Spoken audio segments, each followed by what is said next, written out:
I that see. what you're saying? Mr. Chair, can you please Will you repeat please the question? answer me directly? Answer me directly. Kilala niyo na po siya?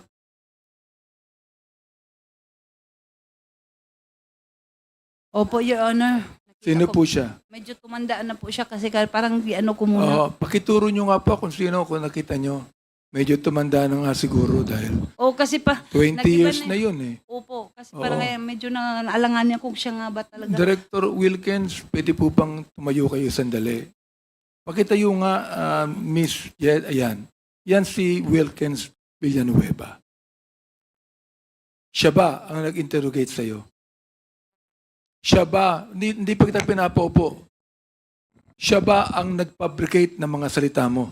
Hindi po, si Sino? Monte de Ramos po. Monte de Ramos. Opo. Pero yung Monte de Ramos, kasama ni Wilkins at that time. Sa palagay ko po, kasi nasa office po kami ng PIDEA, tao niya po kasi siya po yung ano So doon. sila ang nagsabi na ikaw ay nagdala ng mga karton-karton na mga chemical sa Dumoy. Opo, Your Honor. Oh, Mr. Wilkins, are you agreeing to what Miss Jed said? No, Your Honor. No, you're not. Oo. Alam mo, nung inausap ka rin namin noon panay ang mo Mahilig ka sa no? Dapat ang pangalan mo yung pangalan nung kalaban ni James Bond, si Dr. No. Mahilig ka sa no So nagsasabi ka ng totoo at nagisinungaling si Miss Jed. Is that what you're saying? Mr. Chair, ang investigador ko noon Is ay that si... what you're saying? Mr. Chair, can you please Will you repeat please the question? answer me directly? Answer me directly. Mr. Chair, can you please repeat the question, Mr. Chair? Ano ba yung question ko? 1 minute suspension.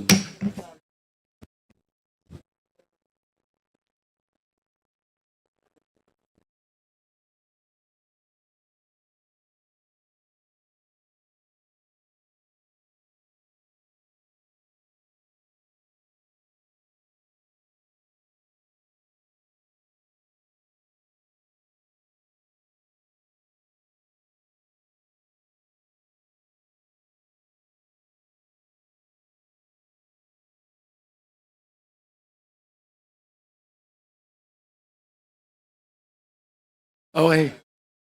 Hearing is resumed. Naalala ko na. No, talagang tumatanda na tayo no? Ang tanong ko, is that what you're saying? So, please explain. Thank you, Mr. Chair. Mr. Chair, si Monte de Ramos was my investigator. So, ang sabi ni Jed Pilapil, dinala siya sa PIDEA.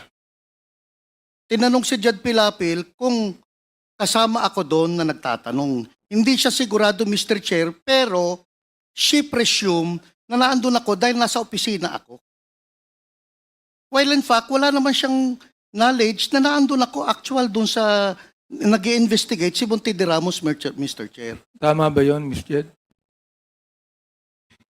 Your Honor, pwede po i-correct ko lang po yung statement. Kasi ganito, di ba tinanong niyo po ako kung si Wilkins Villanueva po ba yung nagtanong sa akin. Sabi ko po sa inyo, hindi po siya si Monte de Ramos, yung tao niya, ang nagtanong sa akin. Pero never ako na nagsabi na yung ano ba yung sinabi niya kanina, parang mali Kasi ang sinabi ko po, si Monte de Ramos. Tinanong mo ako ulit na ano yung, Kasama niya. anong kasama ba niya. Oo. Sabi ko, probably kasi tao niya.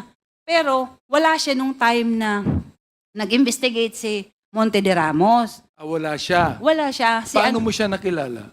Kasi actually, isa siya sa mga nag-ano sa akin po, nag-interrogate. Aha. Sino po ang nagkaso sa inyo? Ang PIDEA? Hindi ko po alam, pero sila po ngayon nag-file ng case sa amin. Sila ang nag-file ng case sa inyo. Opo, kasi Ano po ang ebidensyang ipinakita sa inyo? actually, Your sa Honor, korte? hindi ko po alam kung ano po. Kasi nga, Sapagkat na-convict ka, di ba? Convicted yun ang ka. actually, ayoko na nga sana itong balikan, Your Honor, 20 years ago. Medyo masakit na I was able to forgive sa PIDEA. Kasi parang kung ano man yung ginawa ng asawa ko, kasi nasira yung buhay ko at saka yung anak ko. I've learned to forgive kahit si Sir Wilkins. Ayoko na sanang balikan to. Sa totoo lang kasi masakit yung ginawa nila. Ang worst doon kasi nung time na ano ba yun, basta yung hindi ko maintindihan kasi yung inquest ba yan na ay before yun, nag-waiver pala ako, pina-waive ako ng hindi ko alam kung lawyer ko, hindi ko rin naintindihan kung bakit. Basta ang sabi, mag-waive ako dahil makasuhan daw sila ng illegal detention dahil wala nga kaming kaso, sa totoo lang po, Your Honor. O dahil sa takot ko po, dahil sabi ng lawyer ko, hindi ko daw alam po kung ano yung katotohanan dito. Baka daw madamay ako dito. Sabi niya, magpirma ka na lang ng waiver for safekeeping. Yun ang naintindihan ko. Pero Sabi ng hindi. lawyer mo. Opo. Sino po ang lawyer niyo nang sabi niyan? At that time po, si Attorney Zulueta po. Ano po siya? Saan siya nag-law lawyer? Parang dito. Private lawyer po siya? Opo, Your Honor. Okay. Tapos So noon, bakit niya nasabi na pumirma na lang kayo ng waiver? siguro Your Honor, dahil din wala talaga akong alam sa mga ganito. Dahil first time, sa life ko, sa family ko, wala akong mga kaalam-alam na mga ganyan.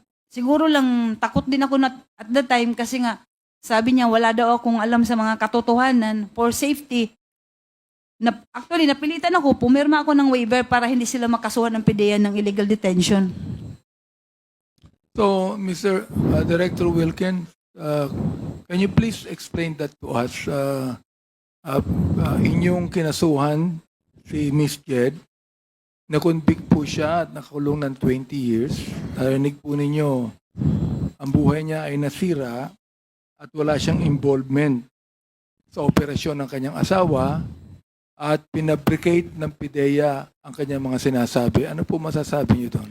Mr. Chair, 3 months yung surveillance and casing operations ng PIDEA.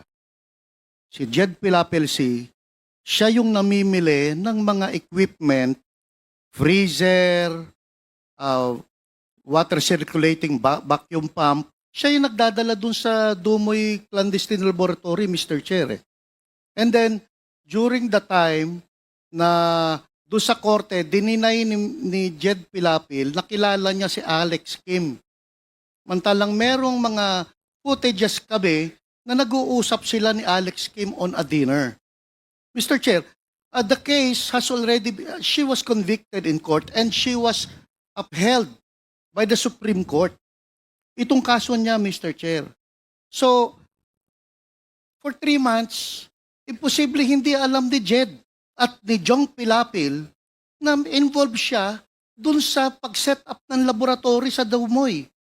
That's impossible, Mr. Chair. Ano po masasabi niyo ron, Miss Jed? Sabi ko nga po, Your Honor, napatawad ko na po sila. Mahirap na po makipagtalo kay, sorry po, Mr. Villanueva, pero pinaglaban nga namin, kung pwede nga lang siguro, sa Honorable Court na to, ito sa Quadcom, pwede nyo naman po mabasa yung lahat ng ano, kasi yung sinasabi ni Sir Villanueva, na dininay ko si Alex Kim, never po na nag-deny ako sa kanya dahil nga siya yung lessee ng property ko. At nakarecord yan sa court na kami ay may contract of lease. Paano ko sabihin na hindi ko siya kilala? Nagpirmahan kami. Matagal na kasi yung kaya palagay ko, wala na yung mga records. Ano po? Palagay ko po, Your Honor, hindi ko na po kayo alam. makakuha ng record para malaman po natin kung talagang sinabi niyo hindi niyo kilala si Alex Kim. Pwede po, Your Honor. Di ba archive siguro yan? Pero ewan ko lang kasi 20 years ago, parang kahit nga ako yung ibang events, hindi ko na alam po. Mr. Chair, ano bang magagawa natin dito? Yes. Kung halimbawa, kung makita natin na talagang totoo ang sinasabi ni Mr. Wilkins o totoo yung sinasabi ni Ms. Jet.